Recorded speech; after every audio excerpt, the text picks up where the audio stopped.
Okay, so we're right at the beginning of the hour, so we can start to kick off, and I think people will still slowly trickle in. But as you can imagine, you have two PhDs on this call who are talking about data. So for me and Anna, it's definitely going to be a good challenge to get everything in the hour. There was just so much that we wanted to share with all of you. So thank you so very much for coming. My name is Sonia Lucina. I'm the president at QuestionPro Workforce. I'm an organizational psychologist and just somebody who's really, really passionate about making the world of work better as best as can be.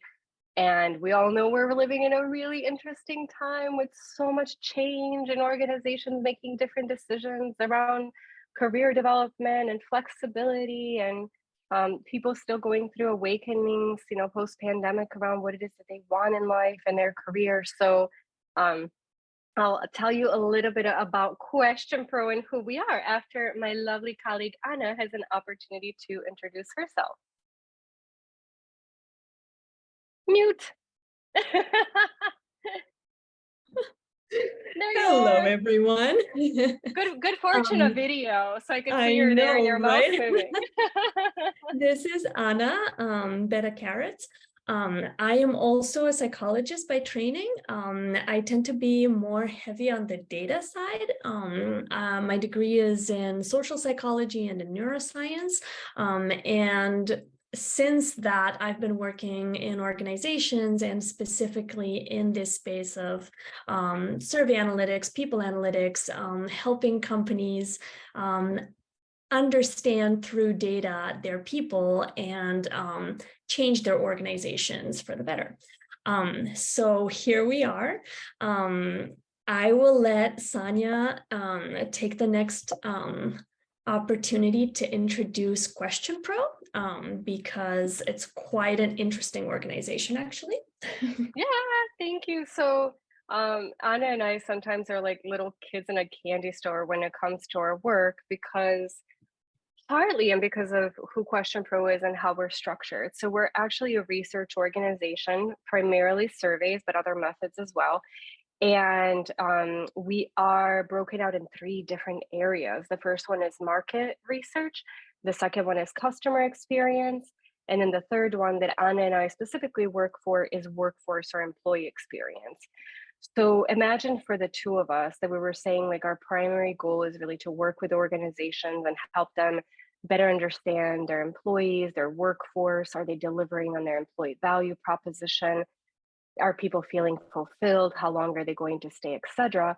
But a lot of what we're going to talk about today is also our research of the market. So through our research arm, we have access to around 42 million people globally that we can include in our research studies. So we're always going back and forth when our clients ask us, I think I know what's going on in my organization, but what else should I be asking? What else is going on in the world? Are you seeing some big changes that I should be aware of? That's also a big part of Anna and my work, is to look at what are these different market dynamics, especially based on one, what's most important to organizations, but two, how can we maybe uncover some things that we're not all thinking about yet, but we can help organizations know that it's some important things to think about. So QuestionPro is headquartered in Austin, Texas, although we are a global organization. I'm dialing in from Buenos Aires, Argentina, and Ana is actually in Madrid, Spain. So we are all over the world studying these incredible dynamics from different corners and bringing those insights to life. QuestionPro was also founded in 2005, so we've been around quite a while. Anna and I with the company for a little bit shorter, me 2.5 years, and Anna about two. But actually, I was a client of QuestionPro's back in 2008 onwards. So have been familiar with the company from a really long time. So that's just a little bit of a background about us. We're a little bit over 350 employees, again, spread around the globe. So to just give you a little bit of context, so that way when we're sharing our research and insights, you have a little bit better idea where we're coming from. Absolutely. So then in the way of agenda, this was actually outlined when you signed up for the webinar. And again, being very methodical, Anna and I made sure to stay true to what we told you were going to learn today. So the first area we're going to talk about is how to determine what are some of the key things that you should be asking on your employee surveys, whether a lot of you are probably reviewing and maybe you've been doing something for a few years and you're thinking about, do I continue to ask the same questions? Should I change something a little bit? Should I change it drastically? Some of you are maybe just getting started, so we'll cover the different areas. Next, we'll talk about how frequently to survey. So I feel like this is a really, really hot topic. Any conversation I have, any conference I go to, so we'll share some of our insights and learnings from that. And then finally, interpreting and taking action on some external benchmark data. So hopefully all of you, as a part of your email follow up to the registration to the webinar, received the benchmarking study that we just published last month. If you did not, please reach out to me or Anna. We'll share our contact information in the end, and maybe you have it in the invite as well, because we want to make sure you have it. We're going to call out specific data points from the study, but not all. It was quite a big study, so we want to make sure that you have all of the data as a follow-up to be able to incorporate it in your work. Absolutely. So, how to determine what the key questions are that you should be asking your employees on surveys? We've thought quite a bit at the level of, okay, we have all these studies, including ours, about what is going on the market. What do you take from that? And how do you take that and bring it into your organization? And one of the big areas where we think this is useful, and where many people tell us that that's what they take, is, oh my God, I didn't even know that people care so much about diversity, equity, and inclusion lately, in a way that it gets a lot of them to consider quitting a job and getting another, just to fulfill that need, fill that gap. I should be asking, obviously, more questions about diversity, equity, and inclusion. This is an example, right? We're not going to be talking specifically about that. But so there's this idea of, what am I asking, and what else should I be asking to make my surveys more insightful, and to lead to better action? So one of the things that you should be considering, probably first thing that you should be considering when you think about what to ask your employees on surveys, is you should think about what's important to you as a company. And in general, people should keep two goals in mind, right? What do you promise your employees? And those promises can be implicit or explicit, right? But there's always something that you promise your employees, and how are you going to be delivering on those promises, right? That's at the level of culture, values, and a certain employee experience. And you should also be paying attention to changes in the market that you should be proactive and take action around, right? And that's the general market, your industry peers, anyone that you're competing for talent with. And it can quickly go into all kinds of overwhelming directions, right? But what's important to keep in mind is that employees' expectations and what they think is important is going to evolve over time. So you need to check that periodically, and adjust what you're asking and what you're taking action on based on it. Yeah, and just to add one thing to what Anna was saying, because I think this is so important, is I was preparing a presentation recently and I was looking for a visual, and I put in Google comparison to others. And all the articles that came at me were like, comparison is the thief of joy. Why you shouldn't compare yourself to others. And I'm like, oh, no, I know. I was looking for a visual for a benchmarking study. But the reason I mention that is because, like Anna was saying, really doing like that internal work and saying, who do I want to be? And what is my employee value proposition? What is that promise that I'm making that is so important to think about first? And sometimes it's easy to get distracted in ways with external data, because you think, oh, but I'm not doing that as much, and we can't all be perfect at everything. We all can be great at everything, not as humans, not as organizations. So benchmarking data is really great to help you keep your answers in context, to help you think about maybe, like Anna was saying, what else is important to think about. But just one word of caution as we're going through all this is just to remember not to get too distracted by it, right? And I always joke, like, I'm not a great athlete. And when somebody runs really fast, they can look at me like, oh, bummer, I wish I could run faster. But that's just not going to be one of my key strengths. So I wanted to mention that because we do have a lot of conversations around the best ways to use benchmarks, and they're really good for context.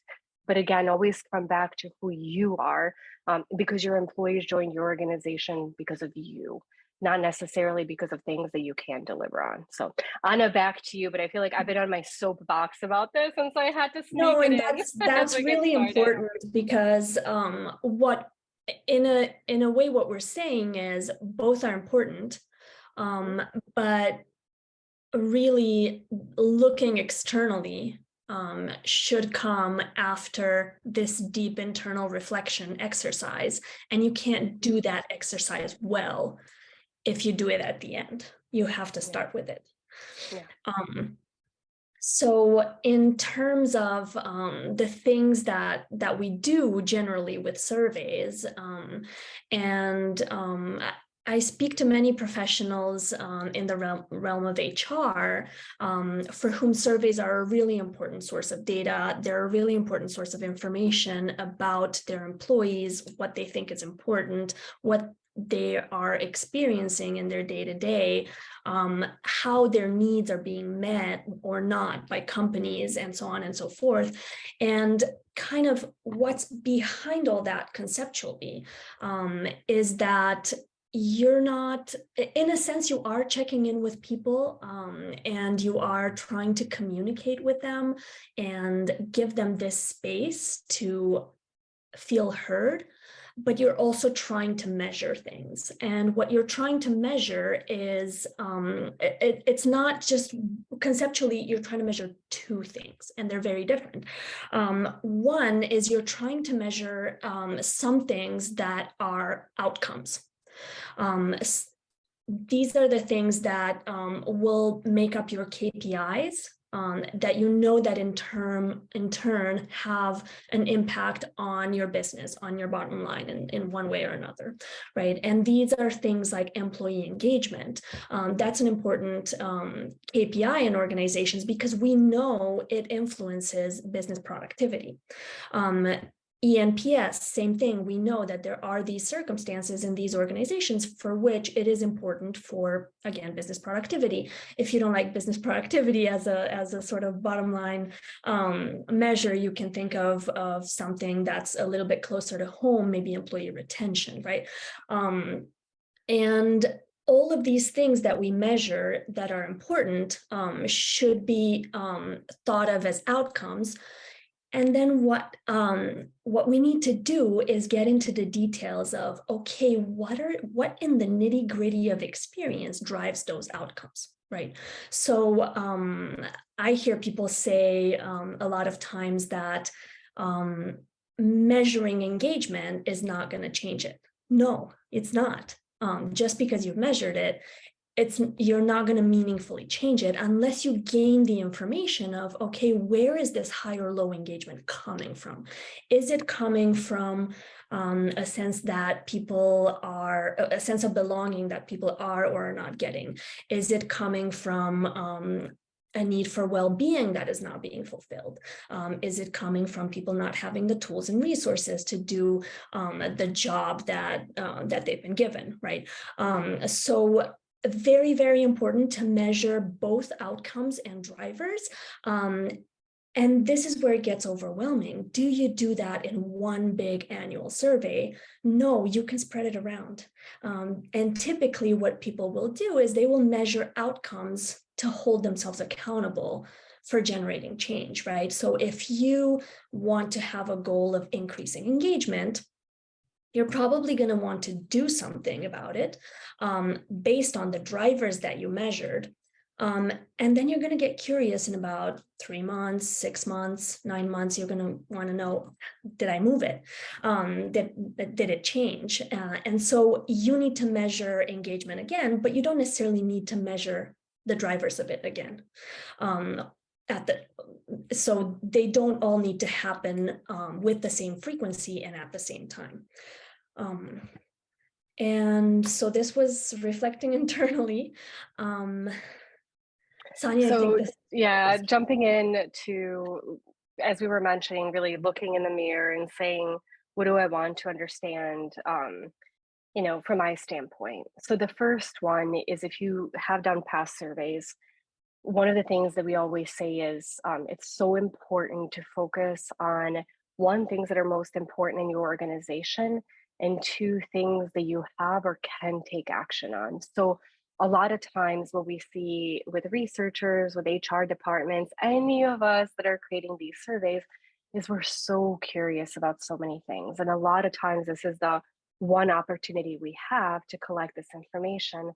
So we want it all. However, that's not possible. It's not possible in the sense that the survey will be really long, you'll have drop off, and it will create frustration with your employees. That's one of the biggest things when organizations started to talk about survey fatigue. It wasn't a fatigue of like, oh, I can't take, 10, 15 minutes to answer a question.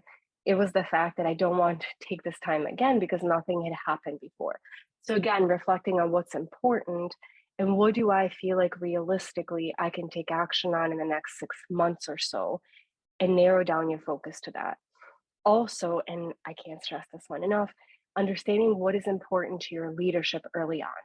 So a lot of times we might think, well, we've looked at our values, we've looked internally, we'll create these questions, and then when we report to the leadership, we'll get their engagement then.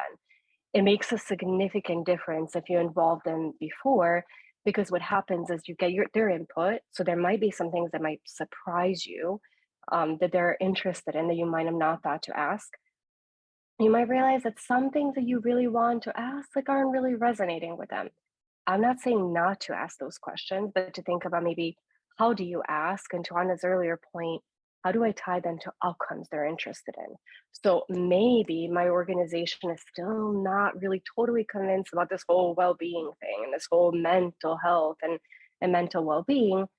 Well, if I can directly relate that to productivity, if I can directly relate that to engagement, to turnover, all of a sudden it's a different way for it to resonate, that it's not just about toughening up, but it's actually about a real value proposition from an organization. And then again, to Anna's point, what could have the biggest impact on those KPIs? So studying different variables that are of interest, and then later looking at those relationships to say, now I know what's important to me. Now I know what's important to my senior leadership. I still have to prioritize on the end. More than likely, I will see, how we're performing in different areas, but then also how important are they in the way that they relate to our KPIs? That's another way to prioritize them. So again, just some more details, really looking at your values and thinking about, are you asking about them on surveys? So it's not necessarily, we value teamwork in this company, like how satisfied are you with teamwork? But you can ask about relationship with your colleagues. You can ask about help. Like you can think about value as a pillar and then tease out specific behaviors to get them a lot more detailed to see, well, if we have a bit of a lower score on that, what behaviors can I help change to actually impact it? Do you have particular employee resource groups? What do they feel like is most important? And so I'm seeing not necessarily every organization has one, but in my conversations, I'm finding out that more and more organizations do. And a huge reason for that is because one of the biggest pain points is taking action on data. And so if you have a group of individuals that's really passionate about a cause, they're very likely to be able to help you to actually action all of these insights and different things that you're learning about your employees. Also, and we'll talk this a little bit about benchmarking, is looking at your data over time and seeing, are certain things declining. So if year over year, for example, maybe last year we were really great on diversity and inclusion, and all of a sudden it declined, you can start to build in more questions around why, to understand really these trends. If you find out on the main survey and you feel like you haven't dug in enough, there's very good reasons to do follow-up surveys, and we'll talk about that a little bit later on. Um, and then finally, again, are we seeing some shifts in the market? So, for example, flexibility is a hot topic. Hybrid work is a really hot topic. I feel like for my personal life, my home, and I walk out to any conference and gathering, I can't have a conversation without that coming up. And so, if you're checking and maybe your employees are saying they're having less flexibility. Well, how does that compare to the market? Did you give them much more flexibility to begin with, and now it's dropping, but you're still above the market? Or are you trying or starting to diverge in the sense that, well, it was really a competitive differentiator of ours. I know people join a company because we gave them flexibility. Now we're starting to take that away. Are we going to see turnover for that reason? Because in the market data, we're seeing that that decline's not happening. So all of a sudden, what we believed was our competitive advantage will no longer be. And what do we do about that?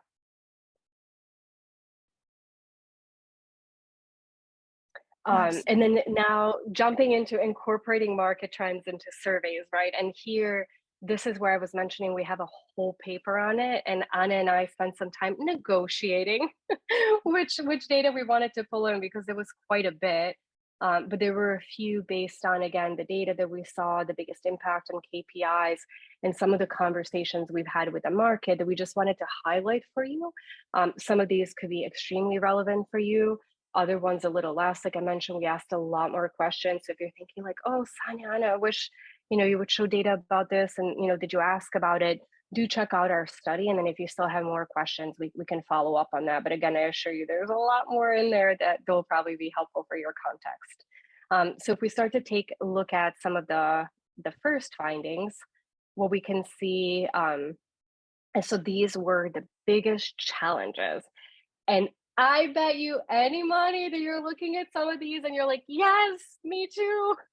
Because again, some of these showed up in the QuestionPro employee survey, I'll tell you that. Now, again, a word of thought, caution is how do we use benchmark data, right? So maybe it gives you a little bit of sense of relief, like, oh no goodness, like my career, that's a big one that we're focusing on at QuestionPro. It's a big project to take on, and it's not a press push of a button. You're like, "Oh, we'll just put a little bit more budget towards it." It's thinking about what is it about career development? Is it the levels? Is it managerial responsibilities? Is it clarity of how you get promoted?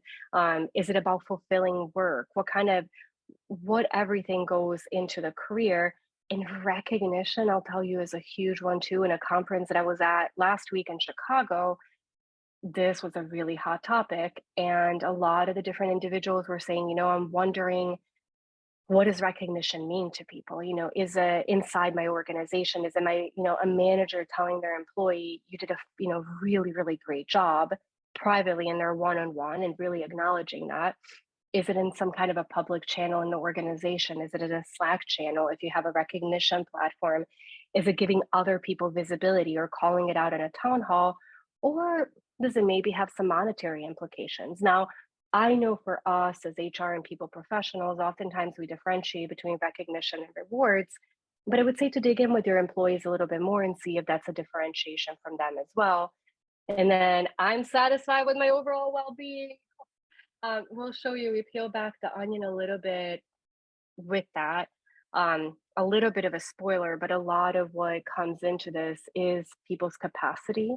Like whether their goals are realistic, whether they feel like they can complete them in a given time frame, and whether they can complete them during working hours. Meaning that sure, I could do this if I was working 14, 16 hours a day, but there are many other priorities in my life in addition to my career, and I'd really love to accomplish all of them. So, um, again, we'll tease out some of those findings. There's a lot more in the paper.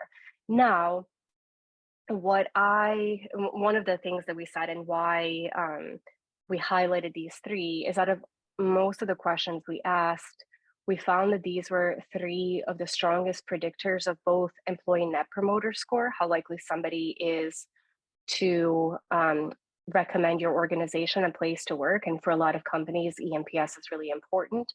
And we also asked, because remember now, this was an external survey. So this wasn't an employer asking their employees about their opinions. It was us doing market research, and we asked um, our participants if they applied for a job in the last 3 months. And what we saw is significant differences between those who are satisfied and dissatisfied, and how likely they're applied to apply for a job. So again, if you're looking for some urgency and some data to maybe convince additional stakeholders for budget, there's some really good findings around this, and again, more details in the paper. Now, what I would also say is, as I mentioned before, kind of jokingly, is, well, you're not the only person, maybe that's facing this.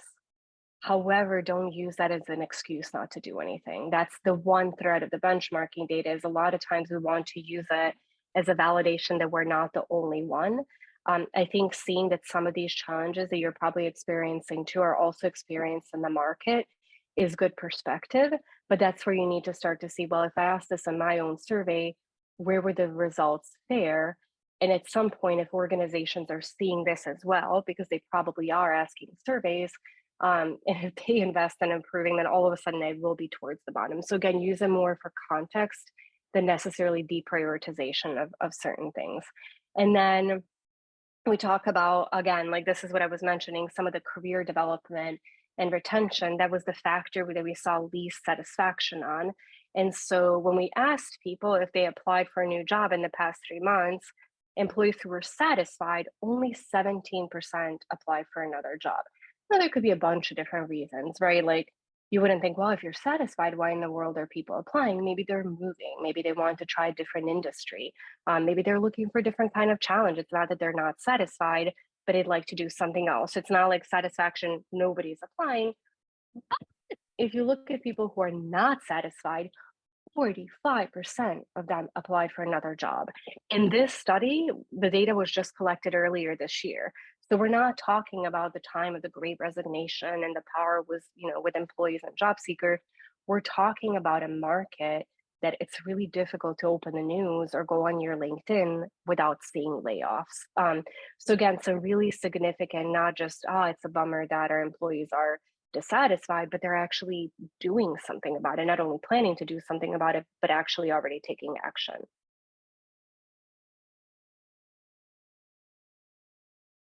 And This then the is next, something that surprised me in the data. We talked about recognition earlier, and about 57% of people say that they're recognized or that they feel recognition for what they contribute to an organization's success. What that means is the rest of them don't. And when you see these benchmarks, like right around half of the people say that they do, half of the people say that they don't. 57 is a little bit better than half, but still, you start to wonder, okay, what is, how low can this go before you need to sound some sort of alarm, right? And one of the things that we noticed about this question, which was about recognition, is that feeling that one's contribution goes unrecognized was a stronger predictor of seeking new employment opportunities than feeling that one's pay is not fair. And let that sink in, because we're hearing a lot about pay lately. It's a complicated economy, and there's a lot of buzz out there, and for good reason, about equal pay and all of those things. But what we're seeing is that people are more sensitive to feeling like they're not being recognized than feeling that their pay is not exactly fair. yeah, and Um, what's phenomenal about this, if you think about it in many ways, is that whatever kind of recognition program you implement in your organization, however formal or casual, is going to be infinitely more cost effective than going to your senior leadership or your board and saying we need to give everybody more money. So that, I think, is a really huge thing. Now, sometimes making sure the recognition, like when you launch a program, it happens on an ongoing basis. It's something that stays alive and well, that people remember to do it. It's not like a flip of a switch and it just flows easily, but it's an incredible investment worth making based on this data. Again, a lot more economical for your organization, and a lot more meaningful for your employees. And we've seen this implemented in a variety of ways, right? From a Slack channel to celebrate people's accomplishments to a full-fledged recognition program. And so there are many ways of doing it, and many of them are very cost effective. And from that, let's segue into some of the other things that we've noticed in this benchmarking study, and that are consistent with what other people have said about the market. And there's all this talk about well-being. We're not the first study to say, hey, there's something here, well-being is really low. But we are noticing it as well in this study. Well-being is low, and it doesn't matter how you measure it. In our study, it was one of the things that scored lowest on the survey, right? The top 3 things that scored lowest on the survey. What people are saying, what we ask them is if they feel like they can shut off from work and find time to rest. 62% said that they can. If they can achieve their objectives while still having a good balance between work and family, social life, about the same number. If their levels of work-related stress are manageable, right? These might not be things that people ask themselves in their head, like, oh, hey, I'm here in bed, can I rest? But if you ask them at the same time, are you satisfied with your overall well-being? They're things that they kind of do compute somehow. And few people are satisfied with their overall well-being. I'm pretty sure that before the pandemic, these levels were higher. Yeah. Well, and And one thing to think about too is, if you're an organization that's unfortunately had to let people go, or if you're an organization that's frozen hiring, so you didn't go through shift as quickly, but oftentimes what happens is somebody leaves, and maybe you can replace them, maybe you can't right away. There's a concept, I don't know if all of you have heard of it, but it's called quiet hiring. And what that means is for people who are left in the organization, they're taking on other people's work, but not necessarily with higher pay. I would say more often than not, there's not been a change in that. And the mindset is a little bit of, well, I think people will just feel like they're lucky to have a job. That could be partly true, but also what we're seeing, in labor market statistics is there are still job openings. It's not like the labor market completely collapsed. There's nothing out there. And so what happens is I would say that it's even more critical for you to measure these factors if you're an organization that's gone through one of these shifts, because I do think that some of these things are manageable. So, for example, shutting off from work and finding time to rest. One of the things we're seeing in behavioral data in organizations that are looking at those statistics is how much people are messaging each other outside of work hours. And that's something that's maybe a little more easy to control. Like if you talk with your team or talk with your organization and say, listen, if something is really urgent, we always know that there are exceptions. But if you're just thinking about something, or if you forgot to send something, or if you're working late, this is causing stress for your colleagues because they're always with their phones saying, is my manager going to message me? Is one of my colleagues going to message me? So try to create these norms as much as possible to keep things within different individuals' working hours. And then the achieving of objectives, I think, is huge. And in some areas, we dig into, if people are talking with their managers about their objectives before they're set, what does that look like? Because more often than not, people burn out when they feel like they have more work to do than times to do it. So that's why the way this graph is done, the 2 areas sandwiched in the middle are the ones that you can more practically continue to measure and actually manage to help people decrease their stress levels and increase their well-being. right. And the other One of the other drivers of well-being that we saw was really important, one of the most important sources of positivity at work, relationships with colleagues. And this is something that a lot of times gets called out as, we're not together anymore. And what we found in our study is that despite that, 76% of people say that they do have good relationships with their colleagues, and 74% say that there's at least one person at work that they consider a friend. And that was, so you can see that these numbers are significantly higher than the roughly 50% that we called out as challenges, right? And sometimes when you look at a survey, you can look at what goes well, right? Like, what are your top things that you're doing well on? What are your top things that you're not doing well on? So your bottom achievements, so to speak. And relationships almost always are at the top for a company on most surveys. And so there's this temptation to say, well, that's going well, I don't need to do anything about it. But a lot of the times, what is going well, people have really high expectations around. So what we're seeing is, for example, that really good relationships is something that people are really sensitive to, and that not having those good relationships makes a huge difference. Again, we took this measure of have you applied for a new job in the past 3 months? People who do not have good relationships with colleagues are about 3 times as likely to say that they applied for a new job in the past 3 months. So remember that that was 17% versus 45% for other measures, right? Not relationship sort of measures. So hugely important and hugely a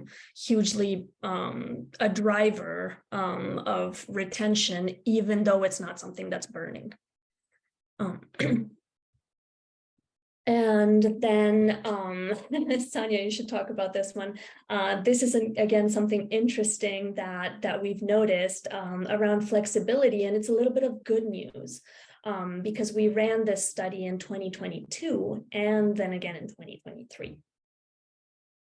So what we've noticed is that flexibility has increased from one year to the next, as has autonomy. And it's not, Sanya, you were saying that this is surprising to you when you saw it, because it's not what you see in the news. No, that's why, like, I always joke. I mean, I I was in journalism class in high school, so a few years ago. Uh, but I joke because I mean, of course, we know that some organizations are calling people back.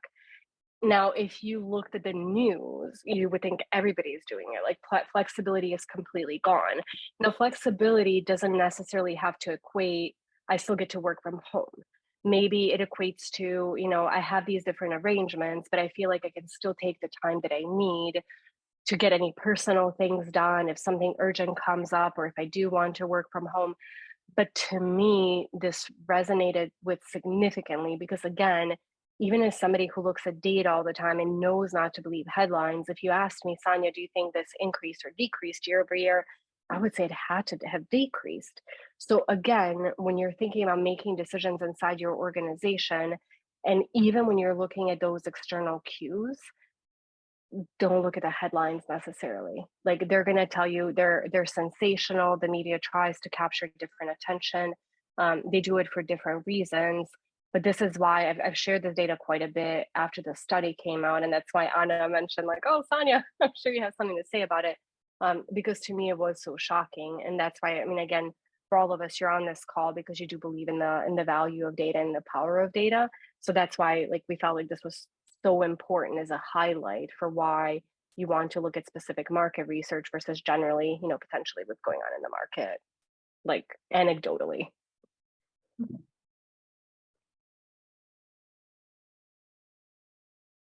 And again, some of the highlights of the study, we also looked broadly at ENPS, and this study that we keep talking about, that we keep bringing up, was ran across several different countries. So it was the US, the UK, and Germany. And one of the questions that we like to ask is this employee net promoter score question, which is, how likely are you to recommend someone you respect to work for your current company? And then people give a score from 0 to 10. 0 is not likely at all. 10 is very likely. And then you can classify them according to this net promoter score methodology into promoters, detractors, and the ones in the middle are called passive. So according to this methodology, you subtract the detractors from the promoters and you get a score, right? And that's how many more people are excited and would recommend your company than those that are the opposite, right? And you kind of don't compute the passives. What we saw last year is that ENPS was rather low across the board. There are always differences between countries that you can expect, but ENPS was kind of low across the board in 2022. And then in 2023, we saw a big jump in ENPS scores actually in the US. Now, it's hard to say why that happened, but we did notice it. And we didn't see the same kind of jump in scores for the other two countries, right? So if you look here, the ENPS jumped from about 13 to 23. That's quite a big chunk in the US. And then you see that in the UK, it's kind of a negative ENPS in the 2 years. And in Germany, there's been some improvement, but not as large as the US improvement. And another thing that we have in this study is we have ENPS scores computed by industry, which is really interesting, and I think can be very insightful in terms of a global measure of how happy or how satisfied are your employees with what you're offering them, and from that, one of the things that we really wanted to also touch on is how frequently should you survey your workforce. And there's a frequent answer that you hear to this question, and it is as frequently as you can action it, right? If you can't do anything about it, don't ask. You're better off not asking than asking and not doing anything about it, right? And I kind of I don't like that answer completely, because I think it's also a way of not answering the question, right? It's like, well, it's not like as frequently as you would like, which would be the answer that would be the worse than that, but it's still, well, as frequently as you can action, right? And I think it puts people in, and it puts HR departments and whoever's in charge of surveying employees and acting on survey data into kind of a circular bind, right? Well, I wish I could survey people more, but since I can't action, like I know that I don't have the people, I don't have the resources to action more than X, then I will do X, right? So we were really curious of what is currently happening in the way of frequency, right? So we asked people, in the past 12 months, has your employer invited you to complete an employee experience survey? And we asked this because we're, obviously we're a survey company. So it's one of the things that that we want to know. One of the things that we noticed roughly 2020, 2021 is that companies were asking more of their employees, right, on surveys. So surveys got more frequent, to the point that many companies started to really notice that, hey, we need to slow down because we cannot act on all of these things. Like, we want to know, but we can't act. Well, now we were really surprised that when we asked this question, not of the companies, so not how many surveys are you sending to your employees, because that will depend on which companies you ask. But we asked recently in a different study that was a random sample of employees, people who are full-time employees across the US, 1,000 people, and who were employed in large companies with a head count of over 1K. And when we asked, about half and half said that, they had been invited to fill out a survey at all versus not. And, you compare this with sort of COVID times, and when people were getting 3, 4, and even more surveys a year, and you're saying something big happened. People are not being asked as much, right? And we also saw, so we asked the people who said, yes, I've been, my employer has invited me to complete an employee experience surveys. Okay, how many times? And for most of them, it was only once. So it was the yearly survey. And then for some of them, it was twice. And for fewer, it was 3 or more. So one of the things that I think companies can learn from this is, a lot of times we use surveys as a sort of response in terms of crisis, right? If we know that something big is impacting our workforce, then we want to know. If we don't know that something big is impacting the workforce, or we think the storm is over, we kind of stop asking. But the need to improve employee experience might not go away just because of the external market.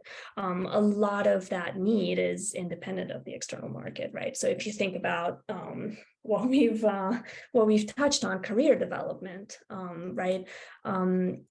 Sometimes in a crisis, people will put it off. Most of the times they won't. There will still be people for whom it'll be really important, and you will have to address those things as an organization, right? So how do you know if you don't ask? Is I guess the moral to this story. So the other things that we wanted to touch on were, okay, well, I get what everybody else is doing. I get that I shouldn't necessarily be doing what everybody else is doing.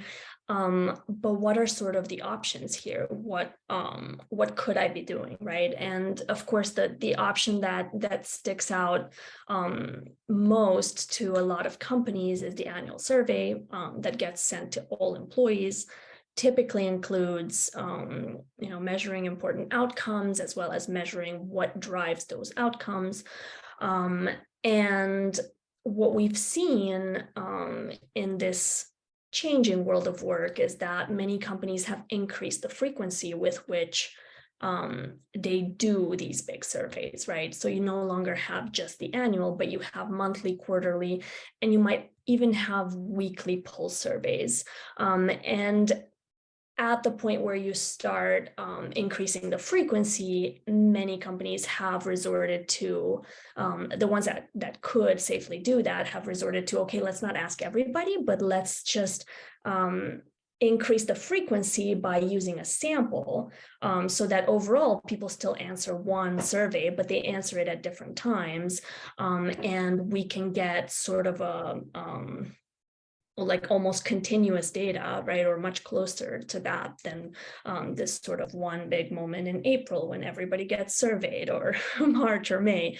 And not all companies, obviously not all companies are big enough to be able to do that, right? If you have 500 employees, there are not many ways you could obtain a representative random sample 5 times in the year to be able to implement this sort of system. The other options that are there for companies and happen frequently is almost all of them have these employee life cycle surveys. Now, these are a little bit different because they're focused on a lot of the times, not always, are focused on improving processes, right? So you have your onboarding, your exit, and then you have all these moments in the employee life cycle. And you can take the opportunity to ask people about the quality of their experience there. And one thing to pay attention there is to not just ask them about the process, like, hey, were you happy with the onboarding process? Did people show up on time? Did all these things happen, right? Checklist. But also perhaps take the opportunity to go into a little bit more detail about how they're feeling, whether their needs are being met. And scratch below the surface of, you know, do you have all the tools and resources? Did you get your email? Did you get your computer? And all of that, right? And then there's also the always on survey, where employees proactively provide feedback that many companies are implementing.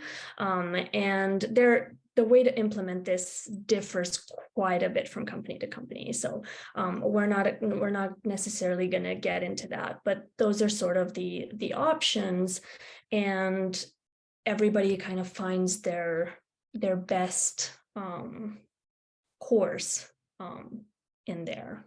Yeah, and I would say, like, just add one thing for the always on surveys, because that's a question that came up at a conference last week too. Um, it's a nice idea to be able to tell employees, listen, like, anytime you have a recommendation or a suggestion or you want to give your opinion, you can go here. Practically, what we find is that people don't. That you have to remind them that it has to be more of an activity. Maybe occasionally people would, but I would just say more set the expectations that you're not, unless you're proactively doing pushes, more than likely you won't have these big data sets where people are like, oh, I just thought of this, I'll let them know, or this just happened, I'll send a note. So maybe in the future it's going to change, but right now, some organizations are still doing it, again, because I think it's a nice thing to say to your employees, hey, like, anytime you want to share something, you can go here. But just in practicality, we're still seeing more opportunities for increased response rates there.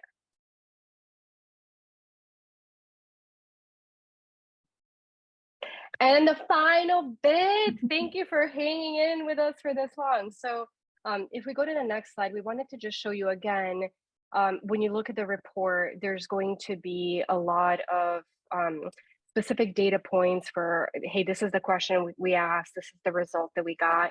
If you want, you can ask some of those questions in your surveys and use the benchmark data for comparison. I'll show you how we used it for our QuestionPro employee survey. And I always use QuestionPro data. I joke because I can show you whatever I want. I don't need to get a permission for a client, or, as we do different permutations. So this is our employee survey that we ran a couple of months ago, and how we specifically use this benchmarking data to set some context for it. So if we look at the first slide again, we looked at some of our areas of improvement. So this is just the one small snapshot of all the analysis we did. But as I mentioned before, when we were looking at career and advancement, and I show you that in the market research study, it's like, oh, we saw the same in our data. Two of the areas that we scored the lowest in is I'm satisfied where I'm with my career at the moment, and I see a path for me to advance at QuestionPro. So we thought, okay, we're definitely doing something about this, and we're building initiatives around it.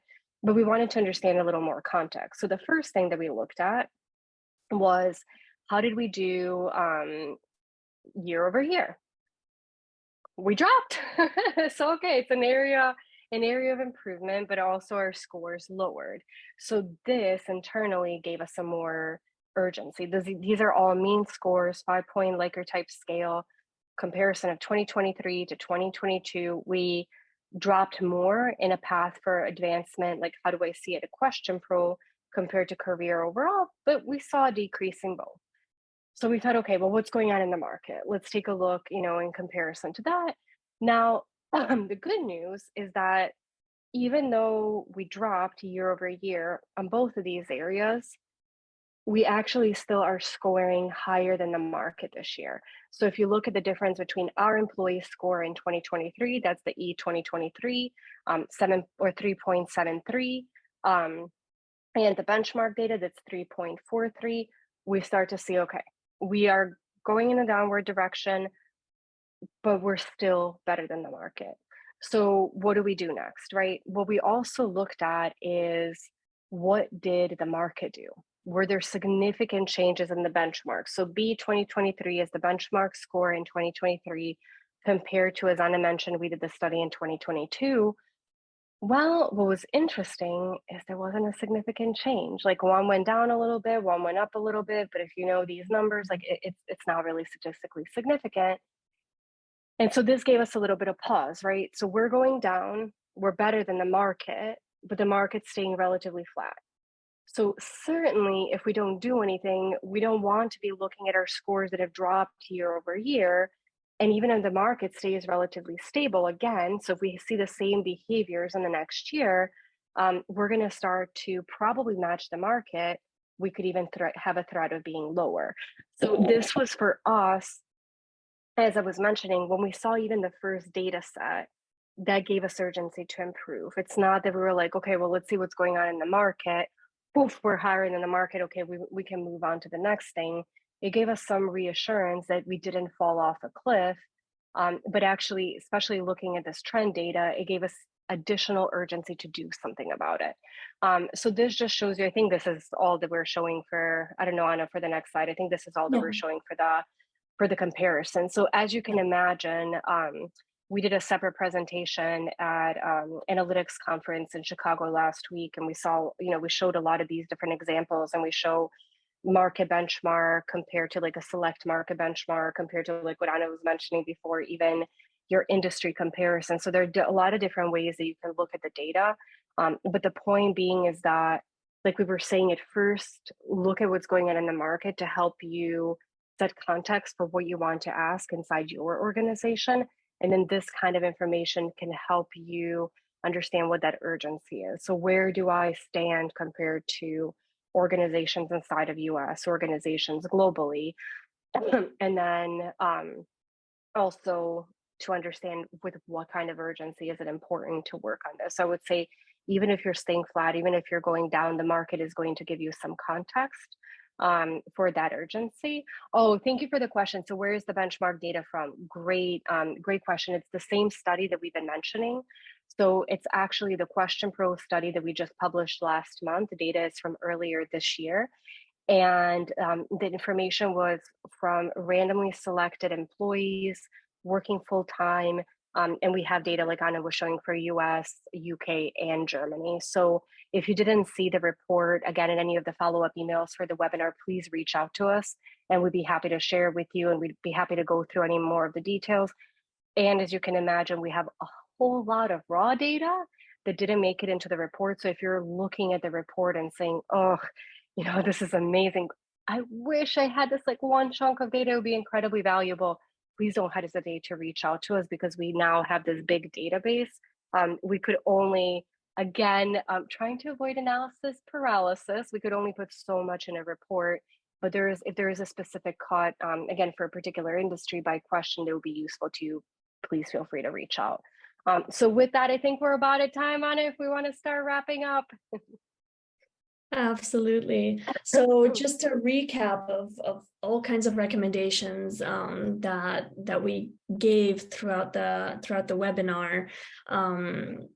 One, and I think that falls like right at the center of what a survey and survey analytics company could tell you that they've learned throughout an entire 20 years on the market, is that you should be listening to your workforce to understand your challenges or opportunities and to get a sense of your progress on your initiatives.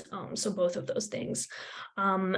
you have the option of listening on more than one channel and listening more often. Those things have gotten easier now than they were a year prior. They've gotten much, much easier. You can automate a lot of that process. So there's almost, there's almost no excuse for that sense of overwhelm that you maybe felt was justified 10 or 20 years ago. I don't know. I did a PhD in psychology, so I was in school for a long time, right? And I remember when I started studying psychology in undergrad, I worked in a research lab. We used pen and paper. And at the end of about 5 years, not even at the end of my PhD, but at the end of my master's degree, nobody used pen and paper anymore, almost at all. So things are changing very, very fast. And you can take advantage of those changes very easily nowadays. The other one is, and this is surprising to me when I first started getting into this work of using surveys. I thought everybody uses surveys because they're one of the most scalable solutions, especially when you talk about listening to your workforce. Ask. I don't think everybody does. I think there are a lot. We've gotten also so much better at using other kinds of data. But I think the power is in combining all that data to get better insights, and surveys are still a key portion of all that data. So, we're talking about doing organizational network analysis and looking at all kinds of signals from your employees, like how much they're messaging each other, what they do at work, when they come in, when they log into their systems, when they log out, all of those things. And surveys have a simplicity to them that is beautiful. And that's why I think they're really key to a lot of workforce solutions. And well, of course, we've been saying that using relevant external benchmarks to understand context is important. And I think one that probably goes unsaid a lot, whatever you do, make sure that it's not inaction, make sure that it is action, and that you are acting on your surveys. And Yeah, there's so much that you can do, and we know you're in good company if you're thinking, oh, if I only had more hours in the day and if I only had the bigger team, and trust me, everybody is going through those thoughts. But even if you make small increments, you can make a really big difference to your employees. So just keep that in mind. They don't have to be a superhero. You don't have to do something that's monumentally going to change the organization. So that's why we joke. Actually, a dean at Northwestern University said this. She was presenting before me, and she said something along the lines of this. I'm like, oh no! She stole my punchline. But it was great to really hear multiple people say that. So with that, I know we're a little bit over time. Thank you so incredibly much for joining us. It was really wonderful to have you here. We received a couple of requests for follow-up information. Here is mine and Anna's information. Here's a little bit more if you want to learn about our organization. We're more than happy to get you all the information that you want. We're more than happy to jump on an individual call with you if you want us to understand your organization better, and maybe you have some ideas from this conversation, but you'd love to see how it applies to your own organization. We're here. Again, both of our missions really, and QuestionPro's mission, is to make the world a work better. So any way that we can continue that, we would be more than happy to. So thank you so much again, all of you, for coming, and we look forward to talking with you, and we look forward to seeing you and hopefully having our paths cross again in the future. And thank you, Anna, so much for all of your thank you. contributions. Bye, everybody. Take Bye, care. See everyone. you soon.